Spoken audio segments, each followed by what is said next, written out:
Electric Cafe.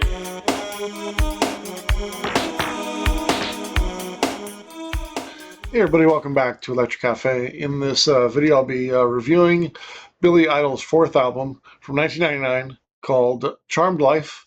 And this is the third time that Billy Idol's been featured on my channel. I did review Rebel Yell, which I gave a 66 out of 100, and then I gave Whiplash Smile a 58 out of 100.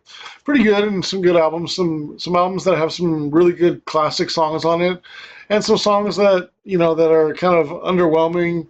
It's generally hard to for Billy Idol to make a full album full of good music. Like for the most part, I usually like about half to about two-thirds of the songs on every album he's done. I think there's always a couple tracks that just maybe sound like lesser versions of other tracks or just don't necessarily work for me. Making a more rock album and less of a new wave album. If you put yourself in perspective, probably around 89 when he's making this album, because it was released in 1990, he's kind of been out for 6-7 years in the popularity, been in the mainstream, had some really good success, but he was generally had kind of a new wave sound with a little bit of punk edge to it, but also a rock edge to it.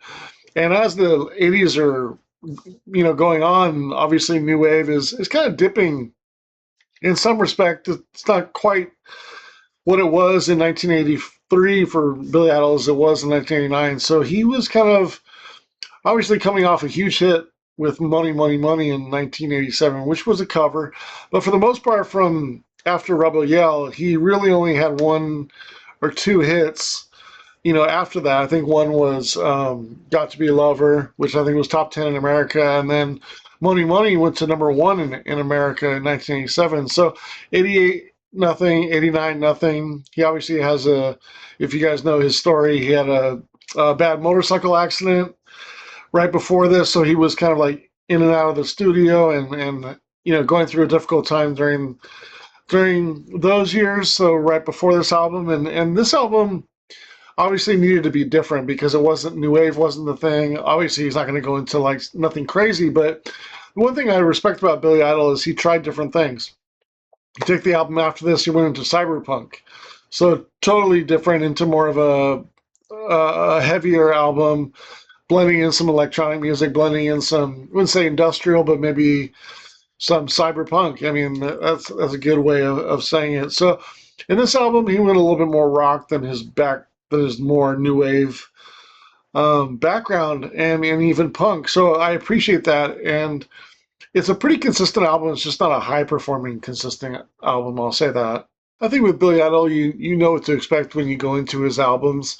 In some of these songs, I feel like the production might be a little bit over the top, where he does feel a little bit lost in some of the songs, and that's saying a lot for considering how big his charisma is. Start out with The Loveless, first track. I give it a 5.5 out of 10. I think it's a pretty good track. It's a pretty strong opener. It leads into my favorite track on the album, called Pumping on Steel, track number 2.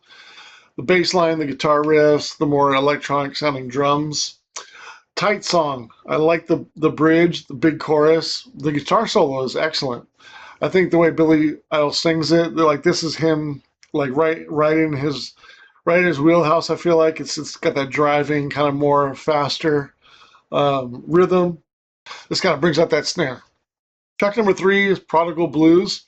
Interesting track, something different, kind of more of a mature Billy Idol track, maybe even an adult contemporary. I'm surprised this track didn't become a bigger hit. It was a single. I think there was 3 singles on this, Cradle of Love, LA Woman, and Prodigal Blues. But maybe a bit too adult contemporary for me. Maybe the track is too long, so it wasn't a hit. But considering such a big hit Cradle of Love was, and LA Woman, you would think would have been a big hit too, and it was a little bit bigger than Prodigal Blues.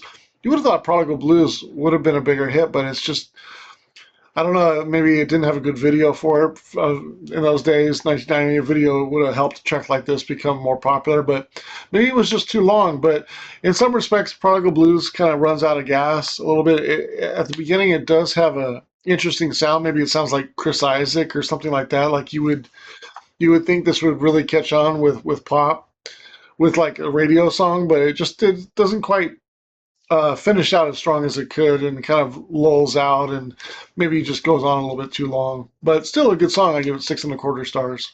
And then track number 4, LA Woman, cover of the Doors song. This is right up Billy Idol's uh, wheelhouse, in my opinion. Like, this is more rocking, kind of a motorcycle type song, very 60s, bringing it into a new generation. Like, this is, just like he did a great job with Money Money, even though I don't necessarily love that song.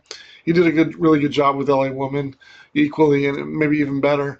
And I think it's a really solid song. I give it 6.5 stars. Track number 5, Trouble with the Sweet Stuff.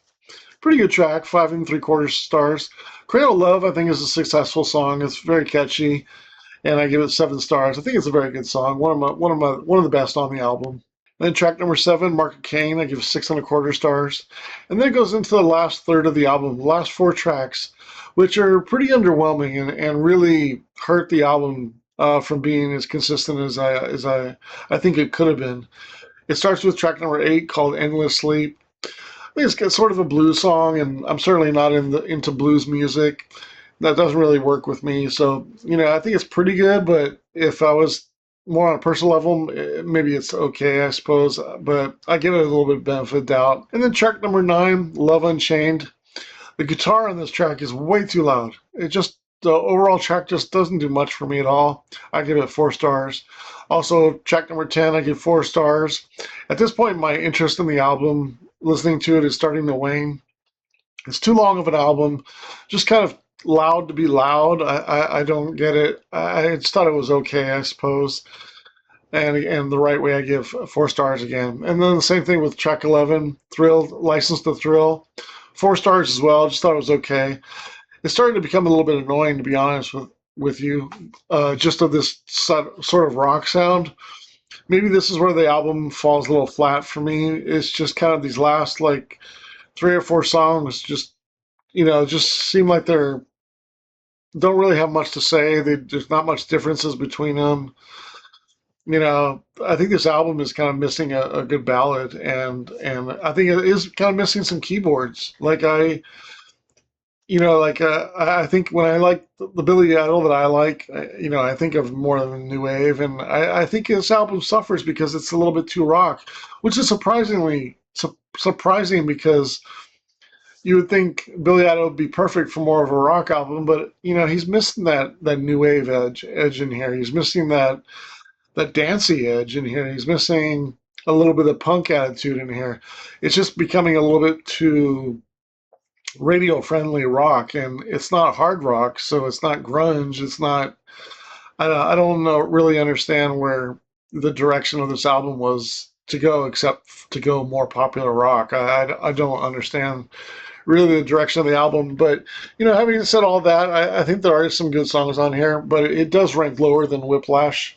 Smile for me, and I give it a 56 out of 100. I think it's right in the middle of a pretty good album. I think there's nothing bad on here. There's nothing great on here. It's a fairly solid album, but just kind of runs out of steam, and some of the last songs just don't really do much for me. But missing that Billy Idol, missing that rebel yell, missing those keyboards and those kind of quirky, kind of moody songs that he does that can be tucked away on an album, like Dead Next Door. Love that song, and it doesn't have the edge that like Blue Highway has, or Shadows, or something like that. It doesn't have quite have those kind of more new wave songs, and it certainly doesn't have the Rebel Yell or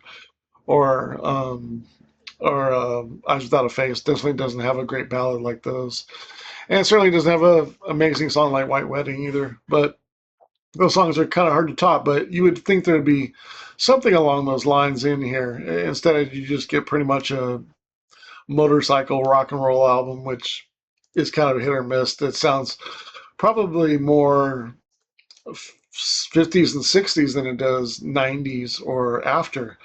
In fact, that's probably what led him to go all the way to the extreme and go to cyberpunk on his next album. Maybe that was the reason for that, because he tried to be safe on this album, and it's it did well, but it could have been a lot better. And I would assume Billy Idol at that time even wants to be more on the edge than be predictable, especially coming from a punk background. So I could see how maybe even looking back on this album, I don't think I would probably foresee him being like kind of just I don't know, not disconnected from it, but just disinterested in what it has to offer. But yeah, that's my thoughts on Charmed Life by Billy Idol from 1990.